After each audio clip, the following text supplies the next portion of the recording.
জীৱন সঁচাকৈয়ে সহজ নহয়, কিন্তু জীৱনক সহজ কৰি ল'ব লগা হয়। কেতিয়াবা সহ্য কৰি, কেতিয়াবা দুখ প্ৰকাশ কৰি, কেতিয়াবা ধৈৰ্য ধৰি, কেতিয়াবা প্ৰাৰ্থনা কৰি, কেতিয়াবা এৰি চলি আৰু কেতিয়াবা সান্তনা লৈ।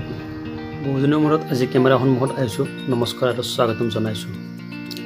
এইকেইদিন আমাৰ বহুতেই মন বেয়া, একো কৰিব মন নাযায়।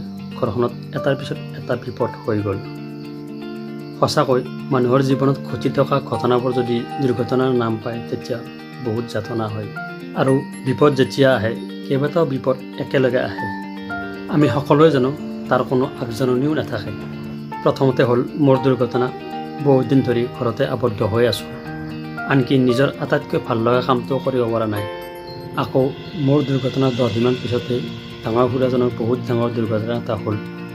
এতিয়ালৈ মুখৰ মাত নাই, ICUতে আছে। নাজানো আৰু কিমান দিন থাকিব লাগে। ভগৱানে যাতে সোনকালে ঘূৰাই আনে, তাৰেই কামনা কৰিছোঁ। ডাঙৰ খুৰাৰ দুৰ্ঘটনাৰ 2 দিন পিছতে আকৌ সৰু খুৰাৰ 4চকীয়া বাহনৰ দুৰ্ঘটনা এটা হ'ল। সেই দুৰ্ঘটনাটোত যদি 4চকীয়া বাহন নহয়, বাইক বা খোজকাঢ়ি যোৱা মানুহ হ'লহেঁতেন, তেতিয়া মানুহ উৰি গ'লহেঁতেন। মানুহৰ বিশেষ একো ক্ষতি নহ'লেও খুৰাৰ বাহনখনৰ যথেষ্ট ক্ষতি হৈছে।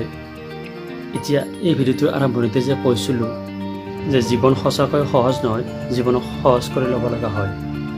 কেতিয়াবা সহ্য কৰি, কেতিয়াবা দুখ প্ৰকাশ কৰি, কেতিয়াবা ধৈৰ্য ধৰি, কেতিয়াবা প্ৰাৰ্থনা কৰি, কেতিয়াবা এৰি চলি আৰু কেতিয়াবা সান্তনা ল'বি। এই গোটেইকেইটা কামেই গম নোপোৱাকৈ কৰি গৈছোঁ। হাতত দুখ পাইছোঁ, খুৰাৰ দেহৰ যাতনা মনেৰে দেখিছোঁ। এই সকলোবোৰ সহ্য কৰিছোঁ, অকণমান সহজ হৈছোঁ। বেছি দুখ বা চিন্তাৰ সময়ত আনৰ আগত প্ৰকাশ কৰিছোঁ, সহজ হৈছোঁ। আজি ভাব হৈছে বহুত দিন এনেকৈ গ'ল আৰু 15 দিনমান আছেই দেখোন।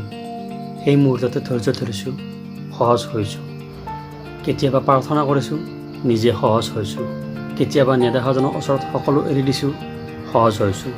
আৰু কেতিয়াবা কিছুমান কথা ভাবি নিজে সান্তনা লভিছোঁ যে আমাৰ ঘৰত আমাৰ চকুৰ আগত এইখিনি হোৱাৰ বাবে আমি দেখিছোঁ, ভয় খাইছোঁ, দুখ পাইছোঁ, আচৰিত হৈছোঁ, ইত্যাদি ইত্যাদি। কিন্তু এনেকুৱা বা ইয়াতকৈ ভয়ানক দুৰ্ঘটনা মানুহৰ জীৱনত ঘটি থাকে। এনেকৈ ভবাৰ লগে লগে এক মুহূৰ্তৰ বাবে হ'লেও অকণমান সহজ হৈছোঁ। গতিকে জীৱন সহজ নহয় ঠিকেই, কিন্তু জীৱনক সহজ কৰি ল'ব লগা হয়। এইখিনি হ'ল জীৱনৰ শিক্ষা, জীৱনৰ অভিজ্ঞতা, যিখিনি কিতাপৰ পাঠত নাপায়, বা ইয়াৰ পৰীক্ষা স্কুল কলেজত শিক্ষকে নলয়। ইয়াৰ পৰীক্ষা লয় নেদেখাজনে আমাৰ নিজৰ জীৱনত। সুখ দুখৰ সৈতে আমি ৰম আজীৱন, এয়াইতো আমাৰ জীৱন।